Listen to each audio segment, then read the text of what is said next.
how to manually update your iPhone to the latest iOS version. In this quick tutorial, I'll show you how to check for updates and install them easily. First, open the Settings app on your iPhone. Scroll down and tap General. Now tap Software Update. Your iPhone will automatically check for the latest iOS update available. If an update's available, you'll see an option like Download and Install. Tap it, then enter your passcode if prompted. Next, agree to the terms and conditions. Your iPhone will start downloading the update.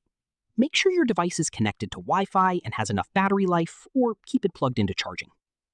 Once the download is complete, tap Install Now to begin the update process. Your iPhone will restart and the new iOS version will be installed. On my device, it may already be up to date, but you can always check using the same steps. And that's how to manually update iOS on iPhone. If this tutorial helped, don't forget to like and subscribe for more iPhone update and troubleshooting guides.